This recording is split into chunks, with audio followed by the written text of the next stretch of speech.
Hello mga lods. Ito po mga lods ang ating tutorial ng first timer na mag-install ng solar mga lods. Kailangan na natin mga lods, battery, ito pong charger controller, solar, breaker, at para sa ilaw mga lods na 12 volt DC. Ito po mga lods yung ating ilaw mga lods. Ito po. Mayroon po ito nakalagay ng 12 volt DC. Hindi masyado makita. So ayan mga loads, no, 8 watts 12 volt DC. So ayan mga loads, kasi po battery lang po ang gagamitin natin dito sa solar natin mga loads. At paano ba tayo mag-install mga loads? At meron tayo dito solar na 100 watts mga loads. Ito nakakunik to mga loads. At ating i-install mga loads kung paano siya mga loads.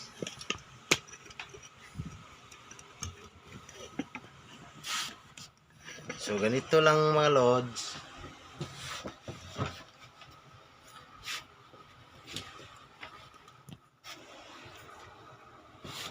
Itong battery mga loads, dito natin i-ano sa ating breaker.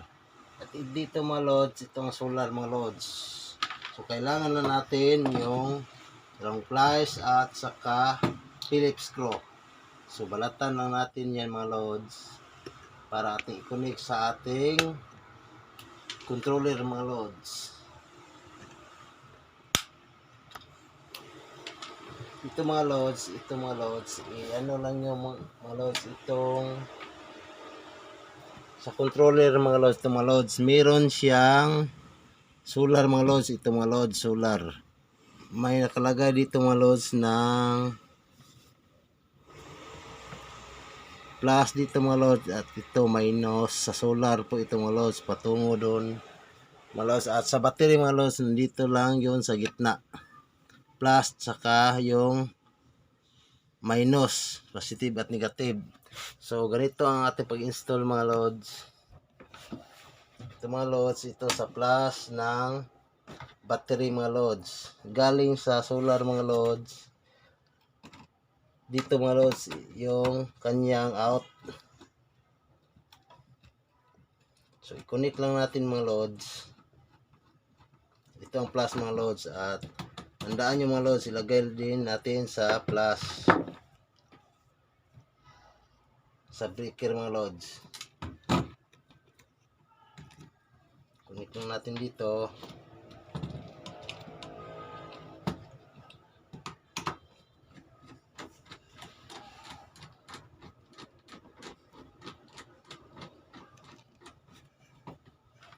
Saka yung isang wire ito sa kanyang negative mga loads.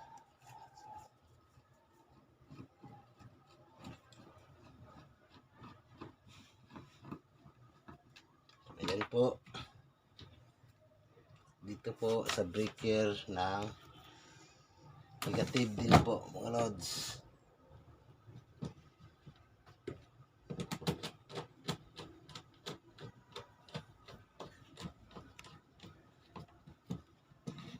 So ayan na po ang ating ikabit na mga loads sa solar mga loads. At dito mga loads, yung patungong solar, idaan natin ng breaker at saka yung load niya para dito sa battery. Yan natin i-connect mga loads.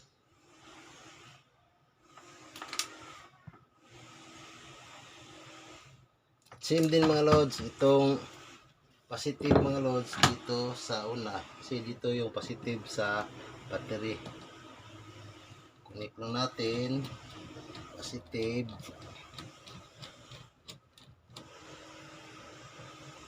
saka yung negative.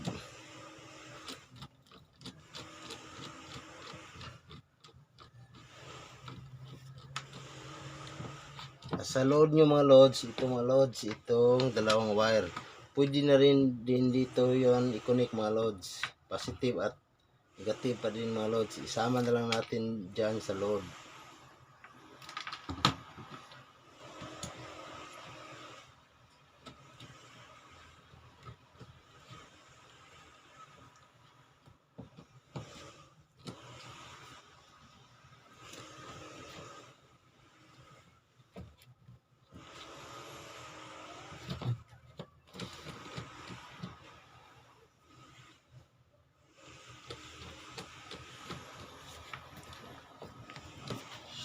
Sobrang init, no?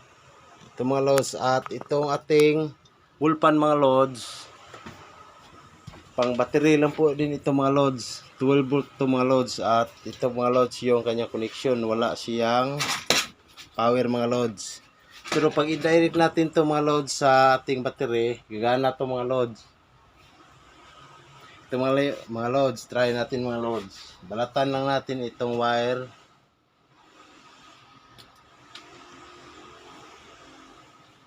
Kasi mga lods, sobrang init na mga lods, pinapawisan ako mga lods. Ito mga lods, una to mga lods ng number 2. I-connect lang natin dito mga lods sa kanyang wire at gagana na to mga lods.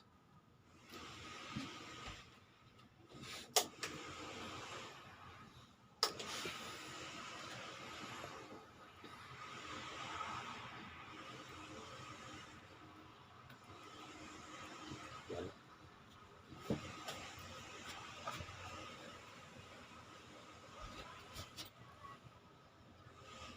Wala siya.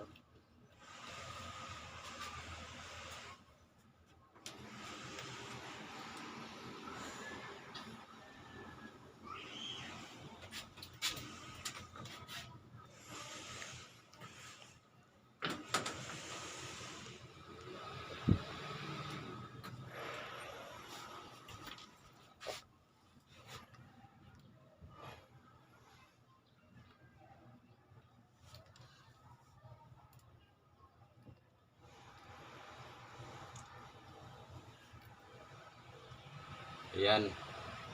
So gumagana na siya mga lods.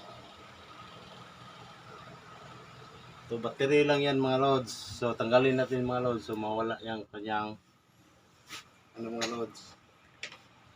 So dito mga lods, i-connect natin yung solar mga lods. At iuna muna natin yung battery. Ito mga lods, ito sa plus.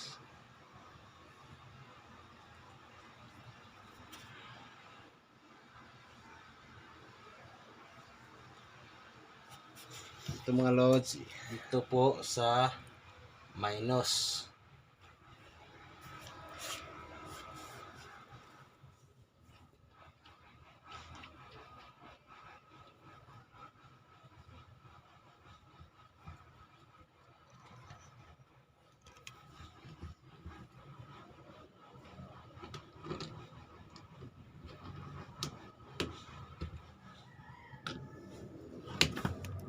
So dito mga lods, ito mga lods, mag-reading ito mga lods pag i-on natin yung breaker mga lods. So ayan mga lods, no, meron itong 13.2 na kanyang power mga lods dito sa battery na to mga lods. So i-off muna natin breaker kasi ikabit natin yung solar. So ayan, so ikabit natin solar mga lods. Ito mga lods, ito tinagingan ko lang mga lods, ito yung positive at ito yung negative.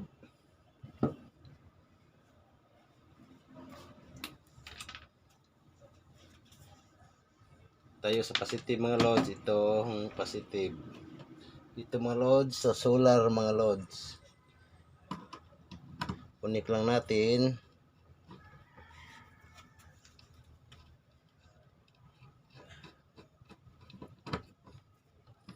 Itong kanyang negative, connect din natin sa negative.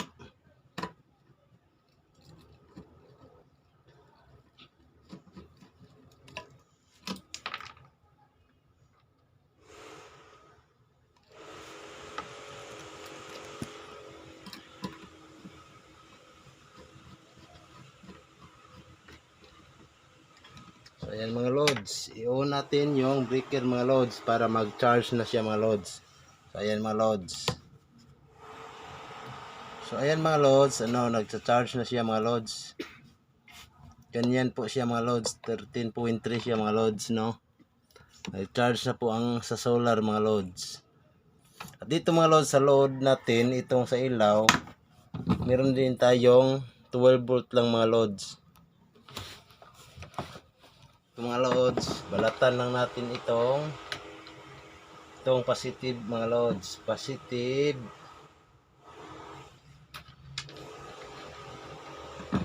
connect lang natin yung switch. Ganito yung dalawang wire, dito yung isa.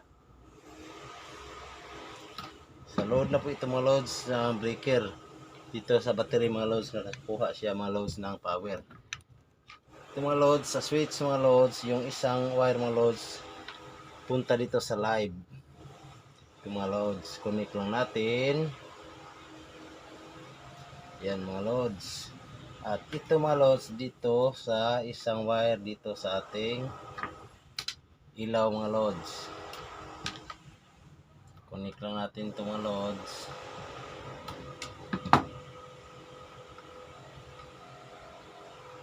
So ganyan ang mga loads, no?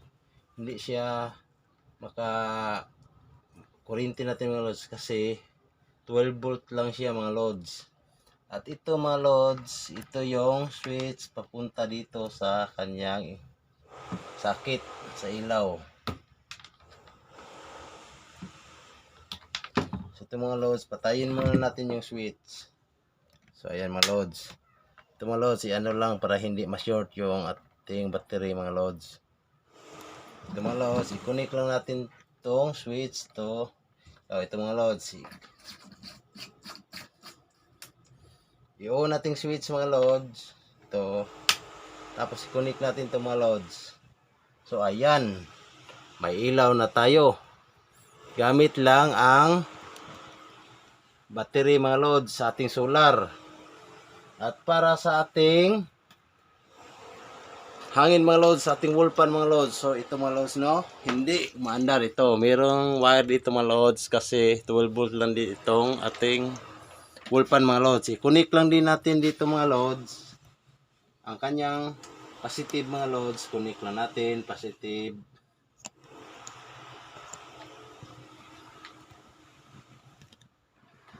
At saka yung negative. Connect lang natin ditong negative.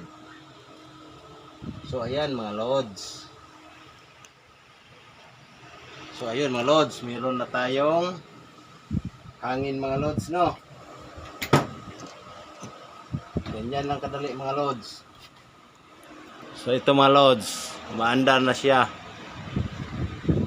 Meron tayong nakuhang hangin galing lang dito mga loads sa ating battery. So ganito ang kanyang wire mga loads. Ito mga loads, yung load natin papunta sa ating load sa ilaw at saka sa wall fan natin mga loads para meron tayong hangin. At ito mga loads, ito patungo ito sa ating battery. Ito mga loads, itong wire niya mga loads patungo sa battery mga loads. Positive at saka negative lang. At ito mga loads, yung load natin dito na natin sinasaksak mga loads kasi doon naman yan papunta sa ating battery. At itong solar mga loads, ayun 13.9 na siya mga loads, no, nagsa-charge siya mga loads. Ayun mga loads, nag-iba-iba mga loads kasi medyo nawala yung araw mga loads dito sa ating solar panel mga loads. Ayun, uminit na siya mga loads at tataas na din itong charging niya mga loads. So ayan mga loads, naging 13.8 na siya mga loads. So ganito lang mga loads. At itong ilaw natin mga loads, i-connect lang natin sa switch mga loads para gumana siya mga loads. So ganito lang mga loads, connect natin. At ating lagyan ng electrical tape mga loads para hindi mag-short mga loads. At huwag kayong mag-alala mga loads, hindi ito makakuryente mga loads kasi DC lang to mga loads. Battery lang to mga loads at hindi ito delikado sa ating bahay gamitin mga loads. So ayan mga loads, papunta sa battery natin mga loads. Dito mga loads, so ito, connect lang natin yung ilaw at saka yung switch. Ito mga loads, on natin. So ayun, may ilaw na tayo, di ba mga loads? At dito mga loads, nakakunik yung ating wall fan. Ito mga loads, on up natin mga loads. Ayan. So ayan, namamatay na siya mga loads, no? So itong wire mga loads, pag tinanggal natin mga loads, dito ito mga loads sa ating battery mga lods. Ito mga lods, yung wire natin mga lods. So ayan, kitang kita, di ba? So pag natin to mga lods, kasi walang power to mga lods, o yun, hindi gumagana. Pero pag sinaksak natin yun mga lods, ito mga lods, andar na yan mga lods, galing lang sa ating battery. So ayan mga lods, pag sinaksak natin, andar to mga lods. Ayan. So ganyan lang mga lods, no? Sa ating 100 amperes na battery at 100 watts na solar panel, meron na tayong ilaw at saka hangin sa ating bahay. So dito lang tayo mga lods, at sana may natutunan kayo sa ating video mga lods, sa ating solar installation. So ganyan lang mga lods.